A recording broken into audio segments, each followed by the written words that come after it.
the New World Order isn't new at all.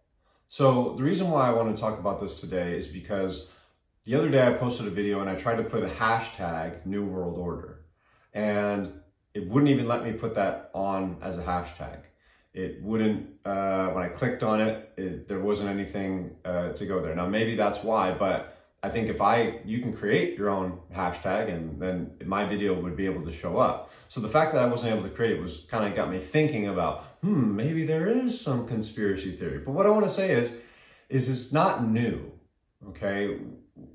Maybe we think of the New World Order as this globalization and this way where, there's no more countries. It's just, this central government that controls the entire world. But that's how it's always been in a sense. Now, because they have the ability to travel with airplanes and to have multiple properties around the world, the powerful people can be more global. But at the end of the day, when you look back in history, powerful people, absolute power corrupts absolutely. People who are at the top that have a lot of power, they want to keep a lot of power. And it's the same for everyone. If you were in that position, you'd probably do the same thing. Of course, we hope that if we were put in a position where we had all of this power, let's just say we were born a king, we wish we were more like Marcus Aurelius than like Caesar. We wish we were more like someone that would be benevolent and be helpful for society versus someone that would be tyrannical and take over and be selfish. We hope, but I don't think that that's the case. I think that once you put somebody, that's why that piece is so powerful. And that's why when I talk about voting, I want to change the system. I want to have stopgaps in so that we know that our human nature is going to come into play. When you tell me that I'm a god and you tell me that I can do anything I want, and I'm so smart and you do all these things, of course I'm going to react in a way like, hey, I am better than people. I should have more than you. I am going to oppress you. That's no recipe for success. So if we're thinking about the New World Order and the way that globalization is going, it's the same old story from back when there were pharaohs. It's like they have this power. They want to keep that power. They're going to subvert people into being slaves. Now, our version of slavery might be different, but it's the same story. I posted this video with a little screenshot, a little picture. And in that picture it's not an old painting, okay? So don't get excited about that. Someone drew it recently, but it's a good idea. Now maybe it was found somewhere else in the past, but it's a good idea to think about how I see the world, but how all of this stuff works. And for us, because of this interaction right here, we have actually the first time in our history the power to change these things. Whereas before, we couldn't communicate like this. We couldn't, on our hip with a cell phone, be able to express our opinions and share with each other our plights.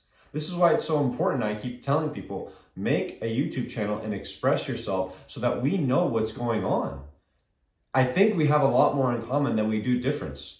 So with this picture on the thumbnail, it shows two people in positions of power, big, giant, pharaoh type things or gods, and they're conjoined at the arm. So they're like this, okay, reaching out. And you go down below that, and then there are like their presidents or their speakers or their priests or whoever you want to say, and they're conjoined at the arm too, okay? They're connected. So this overreaching power is actually connected. As you come down, you start seeing two opposing forces fighting each other. And you're going, wait a second, one side, let's just say left side, right side, okay? And you've got these opposing forces, but the powers that be that are making the people down here at the bottom fight, there's a bunch of people here fighting, they're connected. They see that it's about dividing and conquering. If all these people at the bottom had power, they could turn and put their resources together against these people who are telling them that they should fight against each other.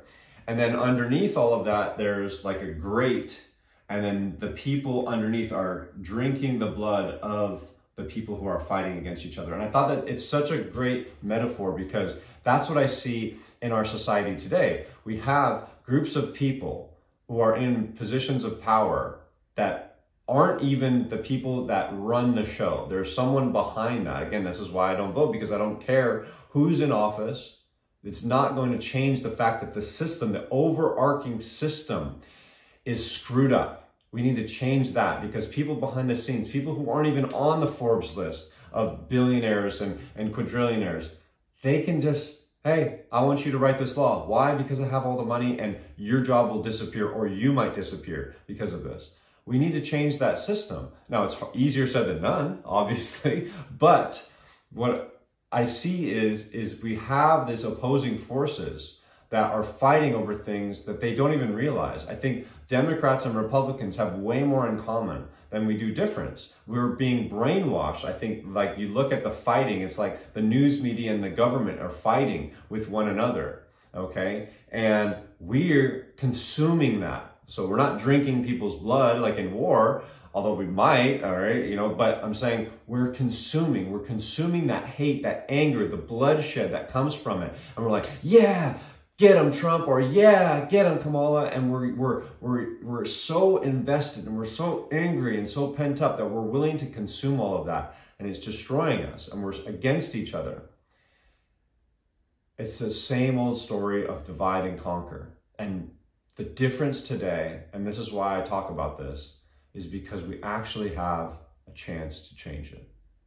Whereas before, it would have been so much harder to communicate from one side of the Ottoman Empire to the other side, or, you know, these you know, great dynasties that we had in the past. The power was held by the powerful people, and people couldn't even read.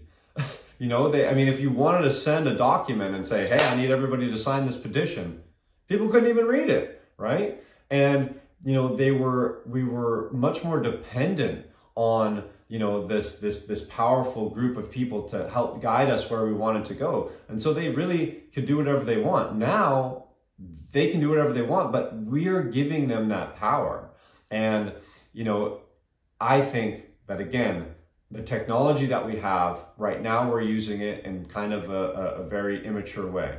But if we find ways of using this technology, it will set us free and it will give everyone a better life. I say this including to the people who are behind the scenes pulling the strings. You can't think that that life is good when you have this, no matter how much you have, you're not satisfied. Even though you have all of these things, you have all of this power, all of this wealth, all of this access to things, you're not happy. You want to still squash someone down. That can't be a beautiful way of living life. It can't be a peaceful way of living life. And I think if they didn't feel that we were a threat and that we were together, again, I'll get into what, you know, my beliefs are on consciousness and what I believe about God and the world, but for this purpose right now, I just don't think that that's a way of living. I think that connecting to people and feeling peace and joy and love for people versus hate and fear, love is the way to go. Fear, I don't believe is. So I think that's the way that we take the technology that we have and to change the narrative on this same old story that's been going on. We have the opportunity to change that. And it's for everyone's benefit, top and bottom. I'm not just saying this because we want to benefit the bottom. That's not actually a good strategy. If we just flip it, if we just go, okay, we're in power now, what ends up happening? People start getting more power. You start, you know, hey, this person's elected, this person's, oh, okay, our new system. So again, we have to come up with a better system. And I think we can do that if we talk, if we communicate. We are smart, we can figure it out. But if we're going to keep playing the same old system, the new world order is going to be the old world order, and it's just going to be the same thing over and over again, whether you say, hey, you're granted the kingdom because you were born from this lineage, or you're granted this kingdom because you have all of this money, and it's okay. We're just going to keep making the same mistakes that we've made before. We have a little bit of progress and we make a little bit of mistakes. I think we're on the trajectory to make more progress than not, but let's take it by the reins and let's actually do something about it. And to me, I feel that this is the way that we do it. We communicate with one another, we share, and we get our ideas out there, and we start making progress instead of just saying, you're wrong, I'm right, and not doing anything about it. Let's come together and let's share our solutions, and let's really work towards making a better life for everyone. Like I said, top and bottom will benefit if we evolve in our thinking as a culture. Thank you.